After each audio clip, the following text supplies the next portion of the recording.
नमस्कार, the federal देश में आपका स्वागत है। मैं हूं ललित राय। आज हम लोग इस परिचर्चा में खास तौर से 14 मार्च 2025 की एक घटना घटती है। दिल्ली हाई कोर्ट के जस्टिस यशवंत वर्मा के घर आग लगती है और पूरी कहानी वहीं से शुरू होती है। उनके घर में कैश मिला, नहीं मिला, कैश की बात क्या थी? फिर बाद में वो ट्रांसफर की भी बात आ जाती है कि उनका ट्रांसफर कर दिया गया है। मतलब 14 मार्च से लेकर के 22 मार्च की अवधि में बहुत सारी घटनाएँ घटी हैं। इसमें क्या क्या बात सच है, क्या झूठ है, कितना फसाना, कितना हकीकत, तो तमाम सारी चीज़ें हैं। तो इन्हीं सब मुद्दों पर चर्चा करने के लिए हमारे साथ द फेडरल देश के 2 बड़े सहयोगी अभिषेक रावत और मनु पवार मौजूद हैं। मेरा पहला सवाल अभिषेक रावत से है कि अभिषेक जी, ये पूरा मामला क्या है? ये 14 मार्च की तारीख ये इतनी चर्चा में क्यों आ गई? उस दिन तो होली रंगों की होली थी, रंग लोग खेल रहे थे, सब कुछ सही तरीके से जा रहा था। तो ये पूरा पूरा मामला क्या है? सबसे पहले दर्शकों को ये बताइए। देखिए ललित जी, अगर हम इस मामले की बात करें तो अभी इस मामले को आप एक जलेबी समझिए जो दिन ब दिन जो है ना गोल गोल घूमती जा रही है। और इसका जो छोर है वो किसी को पता नहीं चल पा रहा है। शुरुआत होती है 14 मार्च से, जिसमें बताया गया है कि जस्टिस वर्मा के घर पे एक आग लगने की घटना होती है, जिसमें फायर को कॉल जाती है और दिल्ली पुलिस को कॉल जाती है। उसके बाद अचानक से जो है फिर ये टाइम्स ऑफ इंडिया में आप देखेंगे कल एक खबर प्रकाशित होती है जिसमें दावा किया जाता है कि जस्टिस वर्मा के घर पर जब जो आग लगी थी, तो उस समय पे जो फायर टेंडर आए थे जिन्होंने आग बुझाने का काम किया, प्लस जो दिल्ली पुलिस आई हुई थी बचाव कार्य में, उन दोनों ने ही वहां पे नोटिस करा कि बोरे रखे हुए थे जिनके अंदर नकदी थी, और इसको वीडियो भी बनाया गया। ऐसा ये दावा टाइम्स ऑफ इंडिया की खबर में किया गया है।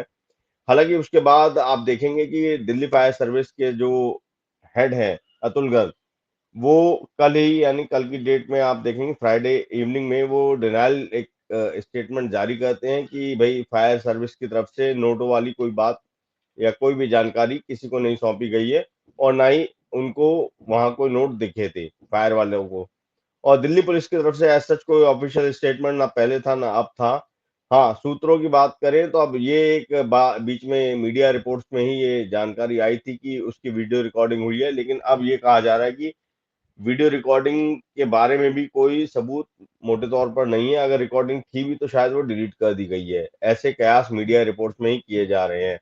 अब जस्टिस वर्मा को लेकर एनडीटीवी की भी एक रिपोर्ट जारी की जाती है, जिसमें ये बताया गया है कि उनके खिलाफ जो है सीबीआई में भी एक एफआईआर दर्ज है, जिसमें उस एफआईआर में उनका नाम है, वो एक शुगर मिल के जो है नॉन एग्जीक्यूटिव डायरेक्टर में शामिल थे। तो इस तरीके के आरोप जो है, यानी उनके ऊपर जस्टिस वर्मा के ऊपर वो पहले भी अगर हम देखें तो कहीं ना कहीं वो आरोपों के घेरे में रहे हैं। अब बात आती है, अगर हम सुप्रीम कोर्ट की ही बात करें, जो चीफ जस्टिस हैं उनकी तरफ से एक मीटिंग कल सुबह ली गई थी, जिसमें ये भी जो है प्रेस के अलग अलग रिपोर्ट्स में दावा किया गया है। और उसके बाद फिर एक इंटरनल इंक्वायरी की बात कही गई, जिसकी रिपोर्ट अभी आनी बाकी है। अब देखते हैं उस रिपोर्ट में क्या तथ्य बाहर निकल कर आते हैं।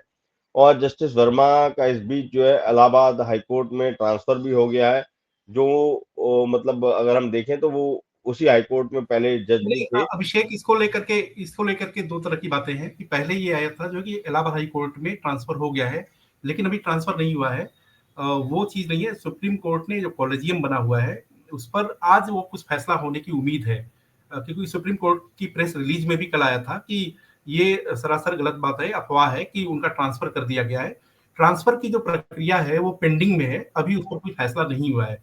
तो हम नहीं, लोग दर्शकों उसमें को उसमें स्पष्ट करना एक चाहेंगे चीज कि यही मैं कह ट्रांसफर रहा था नहीं कि किया वो गया। जो ट्रांसफर वाली बात भी है, उसमें सुप्रीम कोर्ट ने यही कहा था कि वो जो ट्रांसफर प्रक्रिया है उसका इस एलिगेशन से कोई लेना देना नहीं है, वो रूटीन का आप प्रक्रिया मान के चलिए।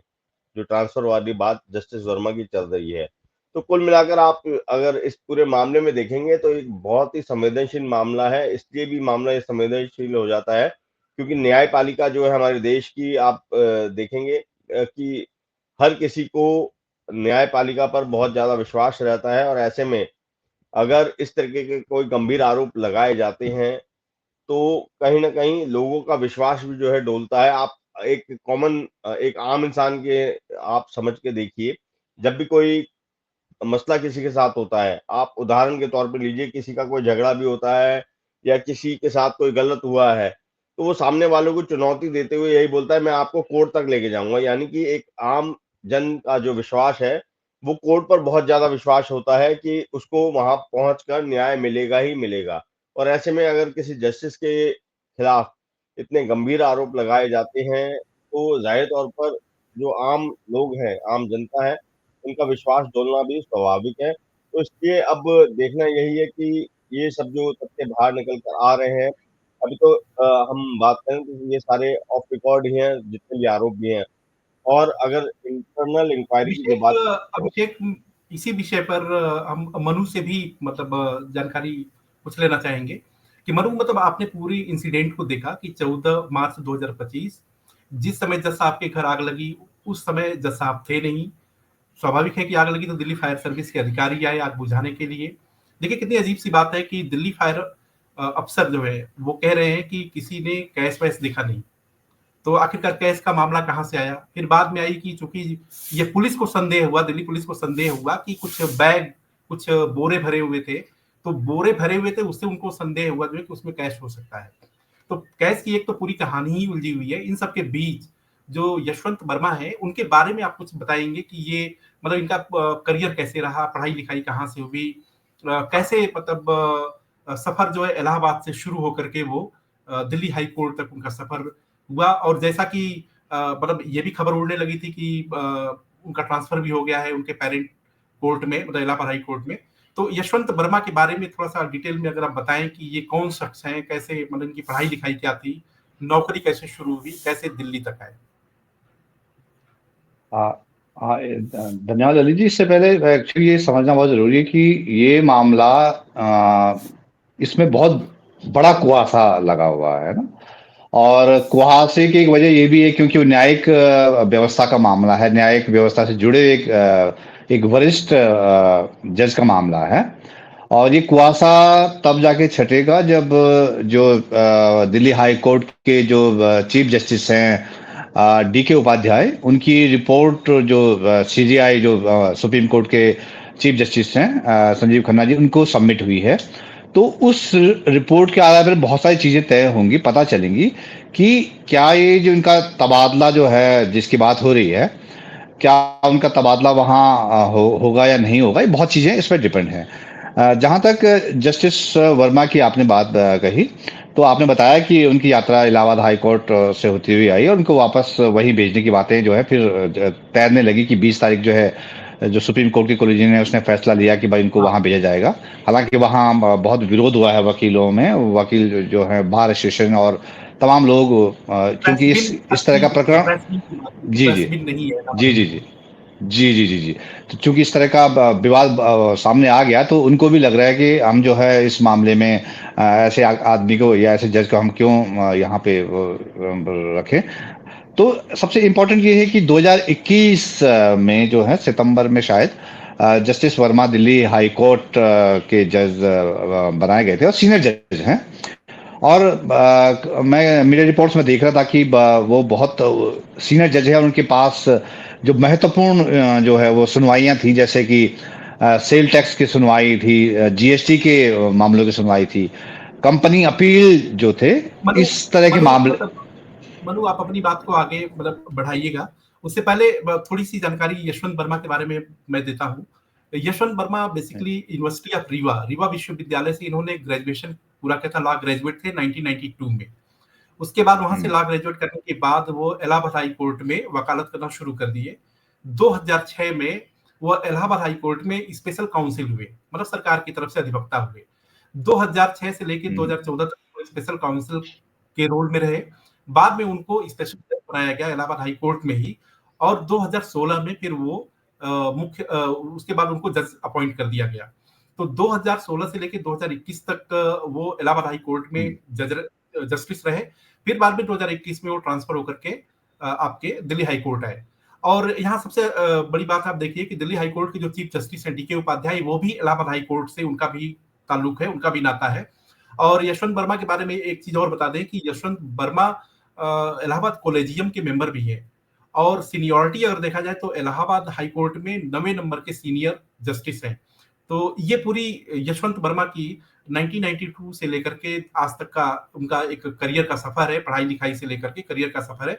जी मनु, अब आप आगे बढ़ा हाँ सकते हैं आप। हाँ हाँ, जैसे आपने उनका प्रोफाइल बताया, इतने सीनियर जज है और इतने महत्वपूर्ण जगहों पे रहे हैं, तो इसलिए ये जो मामला है ना, इसका कहीं ना कहीं पटाक्षेप होना जरूरी भी है, होगा भी शायद, कहीं ना कहीं जाएगा ये मामला, क्योंकि ये न्यायिक जो है क्षेत्र में जो सुचिता का मामला है, हालांकि हम ये नहीं कह रहे कि जो जो आरोप लगे हैं वो सच है, लेकिन जब उनकी तरफ जो है धुआं उठा है, आग लगी है, कहीं लगा है, चीजें आई हैं, आरोप लगे हैं, रिपोर्टें छपी हैं, तो एक एक जनता में एक अलग तरह का वो आ गया है। जैसे अभिषेक बता रहे थे कि भाई कितना सेंसिटिव वो होता है कि आप जो है न्यायिक प्रक्रिया प्रक्रिया का हिस्सा है, आप जो है जजमेंट दे रहे होते हैं और आप इस तरह के आरोपों में घिर जाए तो वो एक बहुत बड़ा चैलेंज हो जाता है, पूरा जो है न्यायिक व्यवस्था में सवाल उठने लगते हैं। तो ये इसलिए इसका कहीं ना कहीं पटाक्षेप होना जरूरी है और ये होगा भी शायद। अब हमें जो है सीजीआई जो संजीव खन्ना है उनकी उनके स्टैंड का इंतजार रहेगा, क्योंकि जो दिल्ली हाई कोर्ट के चीफ जस्टिस हैं, जस्टिस जो उपाध्याय डीके उपाध्याय जी, वो अपनी रिपोर्ट दे चुके हैं। तो इसलिए इस कुहासे का छट्टा बहुत जरूरी है, वरना जो है ये लंबा खींचता रहेगा और लोग जो है शक जताते रहेंगे जब तक चीजें क्लियर नहीं होगी। मनु, सबसे बड़ी चीज है कि आप देखिए कि कल ये पूरी जब मतलब मीडिया में भी काफी शोर हुआ, सोशल मीडिया पे भी शोर होना शुरू हो गया, तो सुप्रीम कोर्ट के गलियारों में भी इस बात की चर्चा होने लगी थी और ऐसा कहा गया जो है कि 10:30 बजे अमूमन सुप्रीम कोर्ट के जो चीफ जस्टिस है संजीव खन्ना, वो अपना मतलब कार्य शुरू कर देते हैं, मतलब उनके दिन की शुरुआत हो जाती है न्यायिक कार्य की। लेकिन ये कि कल क्या हुआ कि करीब करीब वो शुरुआत जो है वो 1 घंटे के बाद हुई। तो मतलब ये कहा जाता था कि 17 जो बेंच है, 17 बेंच जो है बहुत देर तक जो इस पे विमर्श करती रही कि आखिरकार ये पूरा मामला क्या है, और मीडिया में जब ये रिपोर्ट भी आने लगी कि वो ट्रांसफर का जो लेना देना वो इस इशू से है, तो मतलब उसकी क्लैरिटी होनी चाहिए, तो पूरी बाद में क्लैरिटी आई। अब इसी विषय पे अभिषेक एक चीज बताइए कि स्वाभाविक है कि ये सब मामला उछला और तमाम सारी तरह की बातें होने लगी सोशल मीडिया में भी, फिर उसके बाद जो है मीडिया में भी, मेन स्ट्रीम मीडिया में भी तरह तरह की खबरें आने लगी, खबरें चली भी। तो उसमें कांग्रेस को भी एक हुआ कि कांग्रेस भी बीच में कूद पड़ी कि कांग्रेस ने कहा कि भाई सबसे बड़ी चीज है कि ये तो बताएं कि वो पैसा जो यशवंत वर्मा के घर, द फेडरल देश एक बार फिर कह रहा है कि उस पैसे को लेकर के हम कोई पुष्टि नहीं कर रहे हैं कि वो पैसा मिला भी था या नहीं मिला था, क्योंकि दिल्ली फायर सर्विस के अधिकारियों का स्पष्ट कहना है कि उनको कोई कैश नहीं मिला था और जो भी बात कैश की आई थी वो सिर्फ और सिर्फ इस बिना पे आई थी कि दिल्ली पुलिस के कुछ लोगों को ऐसा संदेह हुआ कि कुछ बोरे थे और बोरे में कैश हो सकता है। तो यानी कि सारी चीजें अभी एक मिस्ट्री भी है और केवल एक र्यूमर टाइप का आप मान सकते हैं। सुप्रीम कोर्ट ने उसको र्यूमर ही फिलहाल माना है कि वो मतलब मिस इन्फॉर्मेशन है और गलत तरीके से चीजों को स्प्रेड किया जा रहा है। लेकिन कांग्रेस का कूद पड़ना और कांग्रेस का ये कहना कि आखिरकार ये सरकार बताए कि वो पैसा किसका था और किसके लिए आया था, क्यों दिया गया था, तो आखिरकार कांग्रेस इस तरीके से इतना ज्यादा वोकल क्यों हो गई इस पूरे मैटर पे? देखिए ललित, इसमें ये एक जानकारी है कि कांग्रेस की तरफ से इनकम टैक्स रिव्यू को लेकर एक पिटीशन दायर की गई थी, जिसको जस्टिस वर्मा के पास जो है वो सुनवाई के लिए पहुंची थी और जस्टिस वर्मा ने उस पिटीशन को खारिज कर दिया था। तो शायद एक ये वजह हो सकती है कि कांग्रेस को कहीं ना कहीं ये लगा हो कि उनकी बात जो है एक बार अगर सुन ली जाती तो शायद उसके बाद अगर कोई डिसीजन लेते तो एक उचित होता, उससे बात को पूरी तरह सुने बगैर ही खारिज कर दी। तो ये इस वजह से शायद हो सकता है कि कांग्रेस को इस समय एक बदला लेने का मौका मिला है, सवाल उठाने का मौका मिला है, तो कांग्रेस उसमें जो है पीछे नहीं रहना चाह रही है। और कल अगर हम बात करें तो ये जो मुद्दा है राज्यसभा में भी उठा था और जो राज्यसभा के सभापति हैं उप राष्ट्रपति धनखड़ साहब जो है, उन्होंने भी ये कहा था कि अगर ऐसा कोई आरोप भी है तो उसकी जांच होनी चाहिए। और अभी ये सबको जानकारी है ये कि इंटरनल इंक्वायरी इसकी हो रही है और देखते ये मतलब देखने वाली बात यही है कि इंक्वायरी रिपोर्ट में क्या चीज सामने आती है, क्योंकि इस एक आरोप की वजह से आप मान के चलिए कि देश भर का जो जुडिशरी सिस्टम है, जो न्यायपालिका है, वो कटघरे में आके खड़ा हो गया है। और उसकी वजह से आप समझ सकते हैं कि जज यानी जो न्याय के देवता माने जाते हैं, वो कहीं न कहीं बहुत गंभीर आरोपों में घिर चुके हैं और ये मुझे लगता है न्यायपालिका भी चाहेगी इस पूरे मैटर को जल्द से जल्द जो है, जो भी इसकी रिपोर्ट है, उसको कंप्लीट करके सार्वजनिक भी किया जाए और जो सच्चाई है वो जनता के सामने रखी जाए, जिससे कि सब कुछ स्पष्ट हो सके। कुछ लोग, अगर हम बात करेंगे, वकील लॉबी की भी बात करेंगे, जो सीनियर वकील भी हैं, उन लोगों ने अलग-अलग राय दी है। अधिकतर जो सीनियर वकील हैं, सीनियर एडवोकेट्स हैं, उन्होंने ये कहा है कि जस्टिस वर्मा को इस्तीफा दे देना चाहिए, ताकि जो इंक्वायरी है वो ठीक तरीके से हो सके। तो आप देखेंगे इलाहाबाद हाई कोर्ट में भी जो बार एसोसिएशन है उन्होंने जो है इनका विरोध करा है। अभी कुछ समय पहले दिल्ली के ही एक लॉयर हैं, उन्होंने भी एक जो है राष्ट्रपति भवन में एक एप्लीकेशन दी है कि जस्टिस वर्मा के खिलाफ जो है महाभियोग चलाना चाहिए। तो आप समझ सकते हैं कि इस एक आरोप के बाद से जस्टिस वर्मा को चारों तरफ से घेर लिया गया है और मामला इतना संवेदनशील है कि हम अगर अभी चर्चा भी कर रहे हैं, तो हम खुद भी सिर्फ जो है, अगर हम बोलें, जो मीडिया रिपोर्ट्स है उसके आधार पर ही हम ये चर्चा कर रहे हैं, क्योंकि सच क्या है ये इंटरनल इंक्वायरी वाली बात जो है वो इंक्वायरी रिपोर्ट में ही पता चलेगी। लेकिन जो 2 डिपार्टमेंट का जिनका उल्लेख करके जो दावा किया गया, फायर और पुलिस, वो दोनों ही कहीं न कहीं बैकफुट पे जा चुकी है। अब उनके बैकफुट पे जाने की वजह या तो ये है कि सच में ही पैसा नहीं था और वो एक र्यूमर था जो उड़ गया, या फिर ये हो सकता है क्रिएट किया गया हो और उस दबाव की वजह से वो अब डिनायल मोड पे आ गए हैं। तो अभी हम कुछ भी जो है अ, उस तरीके से अपने दर्शकों को भी हम नहीं बोल सकते हैं, लेकिन हाँ, बात यही है कि पूरा जो मामला है बहुत ज़्यादा पेचीदा हो चुका है और इसको लेकर अभी स्पष्ट तौर पर तभी कहा जाएगा जब कोई सार्वजनिक तौर पर जो एक सरकारी, या हम कहेंगे सुप्रीम कोर्ट के ही सामने जो रिपोर्ट आती है, उसके बाद सुप्रीम कोर्ट क्या दिशा निर्देश जारी करती है, क्या आदेश सुप्रीम कोर्ट की तरफ से आता है, वही कुछ क्लैरिटी इस पूरे मामले में कर पाएगा।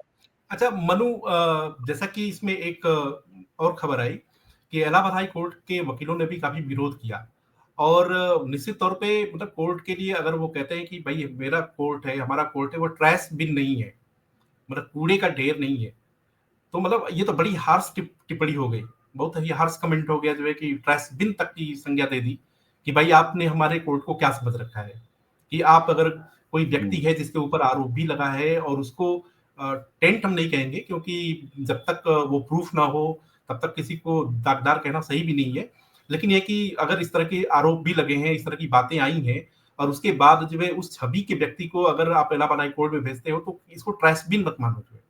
तो पहला सवाल ये है और इसी से जुड़ा दूसरा सवाल है कि आम लोगों का भरोसा भी टूटता है क्योंकि न्यायिक जो संस्था है सबसे बड़ी संस्था है और हर व्यक्ति को चाहे अमीर हो गरीब हो उसको ऐसा लगता है कि अगर वो सिस्टम से प्रताड़ित है या किसी भी वजह से प्रताड़ित है या उसको दिक्कत है तो उसको न्याय की उम्मीद नजर आती है, उसको लगता है कि कम से कम एक जगह तो है जहां पर हम अपनी बात रख सकते हैं और हमारे फेवर में चाहे जो भी स्थिति हो, जो भी फैसला हो, एक सारगर्भित फैसला आ सकता है।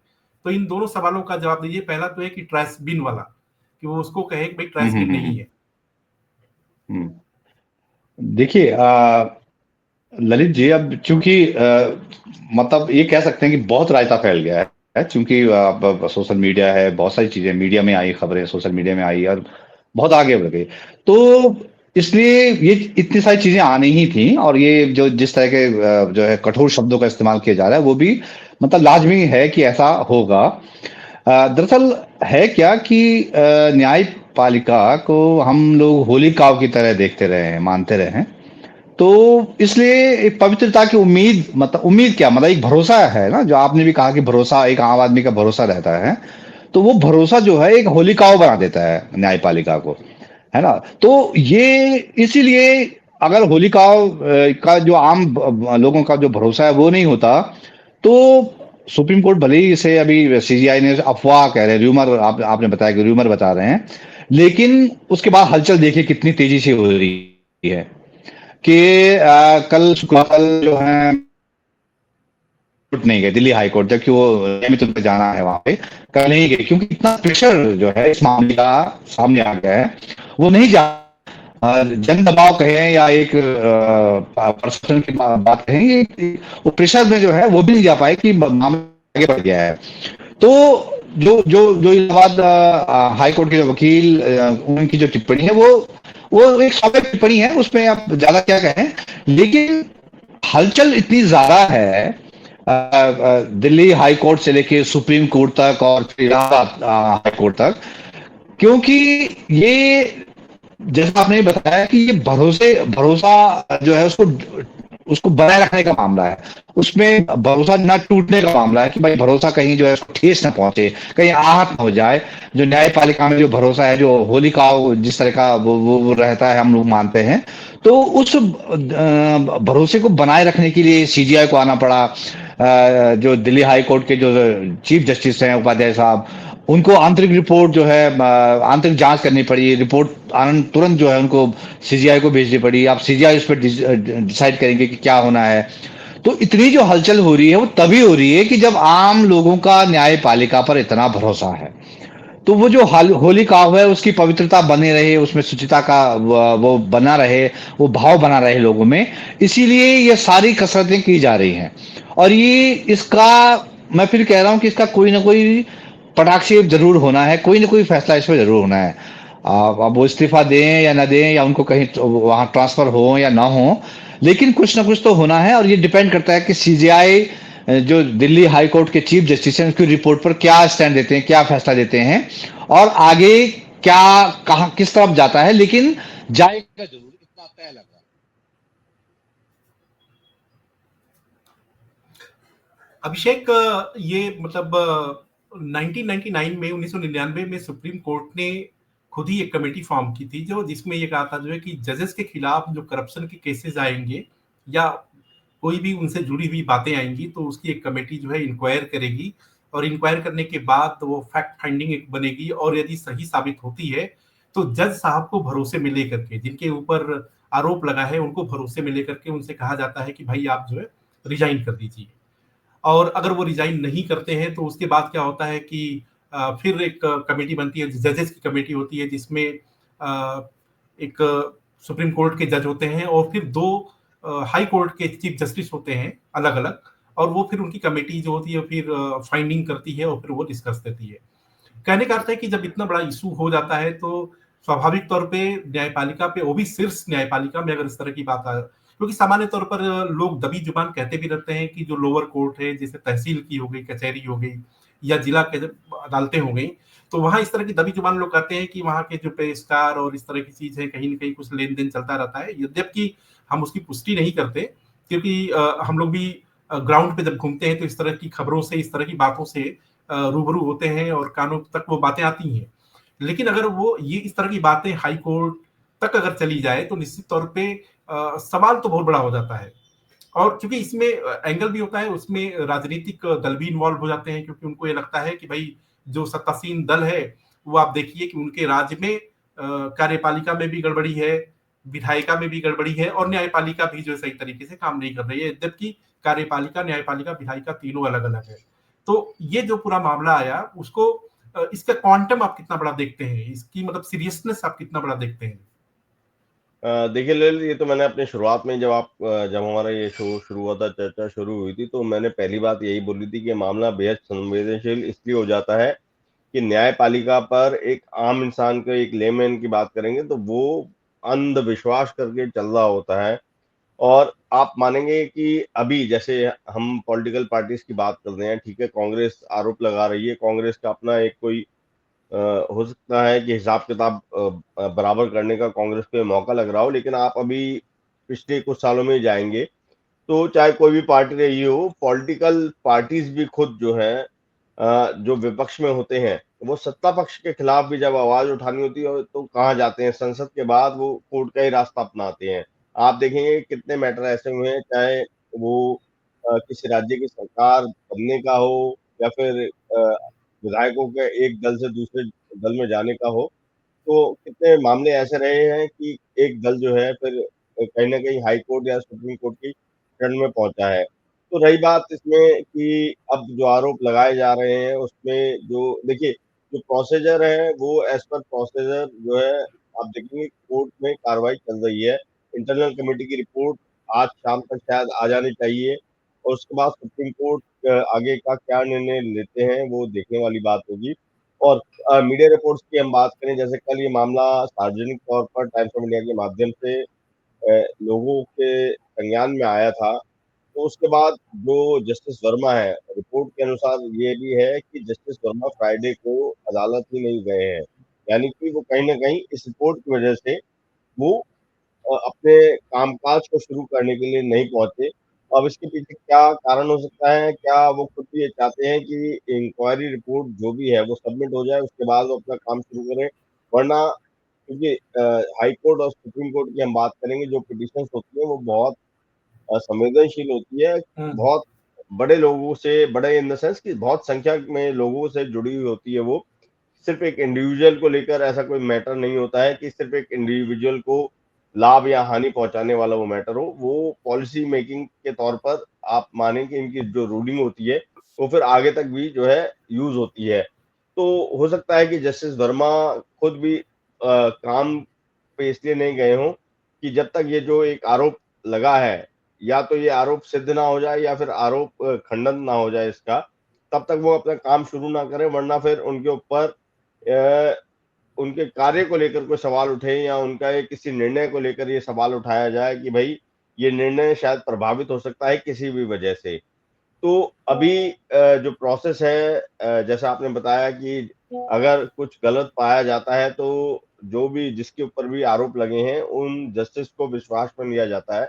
तो वो जो अभी दूसरा चरण है वो अभी स्थिति आई नहीं है। जब ये रिपोर्ट आ जाएगी, अगर इसमें जो तथ्य हैं वो इस ओर इशारा करेंगे कि हाँ जस्टिस वर्मा की भूमिका संदिग्ध रही है, तो फिर हो सकता है जो दूसरा चरण है जस्टिस वर्मा को कॉन्फिडेंस में लेके और फिर जो आगे के कदम उठाने के लिए कहा जाए। अगर वो जस्टिस वर्मा उसका पालन करते हैं तो ठीक है, एज पर प्रोसेस जो चलना है वो चलेगा। अगर नहीं करते हैं तो फिर जो सुप्रीम कोर्ट है वो शायद आगे जो कार्रवाई के लिए कानून मंत्रालय और फिर आगे जो राष्ट्रपति महोदया हैं उनके पास जो है अपना जो रिपोर्ट के ऊपर जो संज्ञान लिया गया है वो आगे भेजा जाएगा और फिर ये जो प्रक्रिया है कहीं ना कहीं महाभियोग की तरफ बढ़ती आगे शुरू हो जाती है। तो अब अभी इसके लिए यानी हमें कि यानी कि जस्टिस वर्मा के घर पे, आवास पे, सरकारी बंगलों पे, सरकारी आवास पर कैश था नहीं था, सब संदेह के घेरे में है, क्योंकि कोई भी एजेंसी ये कहने को तैयार नहीं है कि कैश था या नहीं था। मतलब यानी कि र्यूमर आप फिलहाल मान सकते हैं। दूसरी चीज है कि ट्रांसफर को लेकर के भी एक जो मसला उठा जो है कि ट्रांसफर का इससे कोई लेना देना था या नहीं था, तो उसमें सुप्रीम कोर्ट का क्लियर कट वर्जन आ चुका है कि ट्रांसफर का जो इशू जो था वो इससे कोई लेना देना नहीं था। और अभी इनफैक्ट जो ट्रांसफर हुआ भी नहीं है, उसके लिए एक हम प्रोसेस में हैं और कंसल्ट कर रहे हैं, उसके बाद जो फैसला होगा वो लिया जाएगा। लेकिन इन सब के बीच जब जुडिशियरी से जुड़े हुए किसी बड़े शख्स के ऊपर, बड़े जस्टिस के ऊपर इस तरह की बातें आती हैं या इस तरह के आरोप लगते हैं या मामले सामने आते हैं, तो निश्चित तौर पे लोगों के मन में संदेह भी होता है और विश्वास को, सबसे बड़ी बात है कि विश्वास को धक्का लगता है। ऐसी स्थिति में क्या है, वो सच जो है पूरी पब्लिक को भी इंतजार है कि वो सच सामने आए, ये पूरा मामला क्या था, या कहीं न कहीं जस्टिस वर्मा को बदनाम करने की कोई साजिश तो नहीं थी। कहने का अर्थ है कि ये जो भी सवाल है उनका जवाब मिलना बहुत ज़रूरी है। इन सब के बीच आप हमारे चैनल को लाइक, शेयर, सब्सक्राइब करें और कमेंट भी ज़रूर करें। साथ ही साथ खबरों को पढ़ने के लिए देश.thefederal.com को लॉगिन भी करें। तब तक के लिए धन्यवाद। आप सभी लोगों का शुक्रिया। धन्यवाद।